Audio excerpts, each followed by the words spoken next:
As the bald eagle fought the iron vulture's talons in the sky, one of the talon planes broke off from the map. The talon plane flew over the Mastiff as he fought more tanks. The talon flew over a forest where Das Void was walking through. The Soviet soldier watched the plane fly by and shrugged. That's someone else's problem. The talon plane continued to fly. Meanwhile, there was fighting in a nearby city. A troop of American soldiers fought with a troop of German soldiers. One of the American soldiers saw something in the air. What the? The Talon pilot saw several American soldiers on the ground. A wicked smile crossed his lips. Auf Wiedersehen. The Talon pilot pushed a button. Several American soldiers ran. The Talon plane chased them. Unloaded a plethora of death. But the poor soldiers weren't ready for it.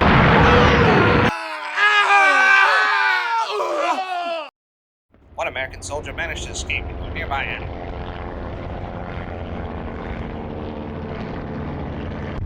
The American soldier sat in the alley, catching its breath.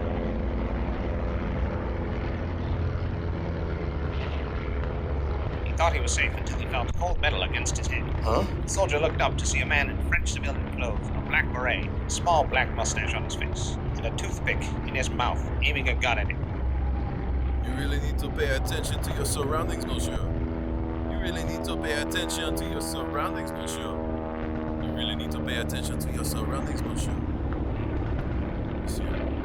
The Frenchman pulled the gun away and offered the soldier an outstretched hand. They call me Toothpick. I'm your S.O.A.R. The soldier and Toothpick peeked their heads out of the alley. Toothpick looked at the destruction. One plane costs this. The soldier nodded solemnly. That plane had weapons I'd never seen. Do you have anything that can take it down? Toothpick looked at his pistol and back to the soldier. I will have something in a moment, but I will need something from you. The soldier nodded. Sure, anything. What is it? Toothpick smiled. A distraction. The soldier looked nervous. What? The Talon plane turned around to lay down another assault on the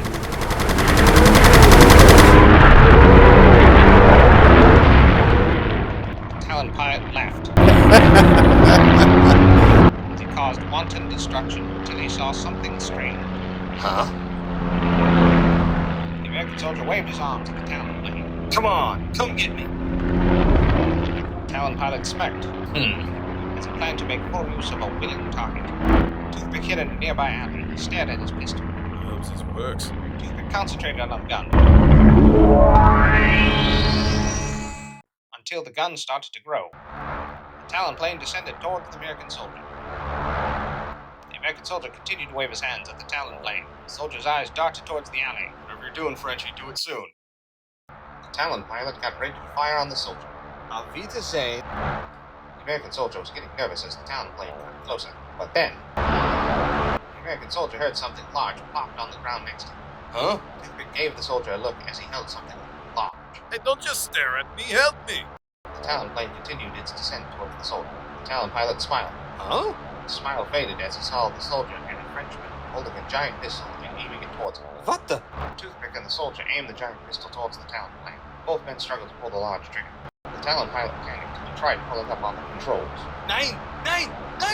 Toothpick and the soldier pulled the trigger of the giant pistol, firing a giant bullet. The giant bullet flew through the air. The Talon pilot stared at the giant bullet coming towards him. Inevitability. The giant bullet hit the Talon plane, destroying it. Toothpick and the soldier cheered. We! Yes! Toothpick looked to the soldier. We did it! The soldier's ears were still ringing from firing a giant pistol. What? Let's go back a few years. Toothpick used to be a young French child by the name of Hugo Dupont, who was a poor child living in the slums of Paris. He wasn't a large child, so he was picked on frequently. One day, Hugo was chased into an alley. He found himself cornered. He turned to face his bullies. Leave me alone. The lead bully, Rene, laughed in little Hugo's face. Sure, as soon as you pay us. But I haven't eaten in 2 days. Not my problem. Hugo had his back to the wall. As the bullies got closer, he looked around frantically for something to defend himself with. His eyes came across a broken wine bottle. He grabbed the bottle and brandished it at his attackers. The bullies stared at him and laughed. What are you going to do with that? Hugo faced his bullies with fear and rage, and, much to his surprise, and the surprise of his attackers, the wine bottle grew into a large, jagged sword. bullies backed away. Let's get out of here. He's a freak. The bullies ran off. Hugo looked at his weapon, surprised and curious. What else can I do? As Hugo grew up, he tested his talent on various objects.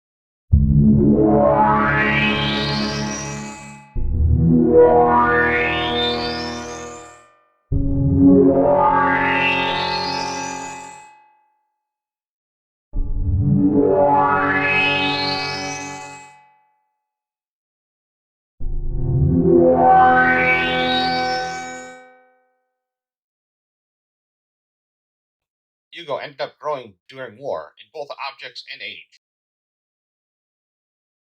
Hugo fought in many skirmishes. Hugo saw so much death that he developed a drinking and smoking habit. Hugo fought up to Foster. Hugo got so sick of killing that he made his way to China, where he joined a monastery and trained in the martial arts. Until the news of World War II reached everyone. Hugo was meditating in his quarters when Master Bolin walked in. Master Hugo, can we talk? Hugo opened his eyes. He stood up and bowed. Yes, Master Bolin. Hugo and Master Bolin walked down a hall together.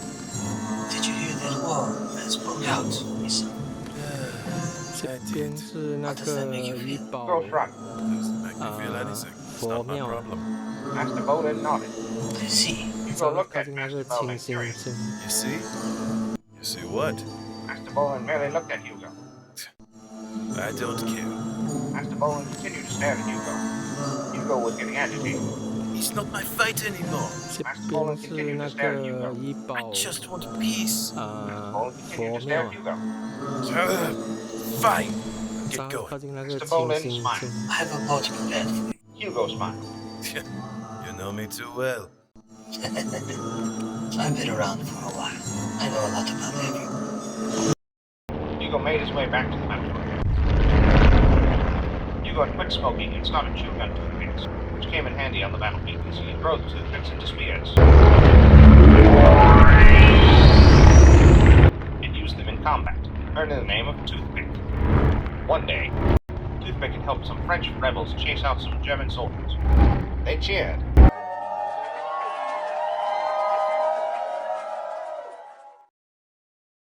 They celebrated at a local and luckily still intact bar. Hugo sat in the corner of a bar watching his fellow rebels celebrate. An American soldier walked up to Hugo's table. Mind if I sit here? Hugo shrugged. It's a free country. The American soldier raised his hand. I should say it will be. Have a seat. The American soldier nodded and smiled. Thank you. Hugo and the American soldier had a few drinks together. Well, the American soldier had a beer while Hugo had water. You better slow down. I should keep that in mind. What do you want? Straight to the point, huh? You strangers that came straight to my table. You want something? Get on with it. All right. The Allied forces have formed a special team in order to use a special French man's abilities. Hugo shrugged. Huh? Why not? The American soldier was taken aback. Really? Just like that? Hugo smiled. Of course. You can use all the help you can get. Hugo stood up and raised his glass. Vive la France!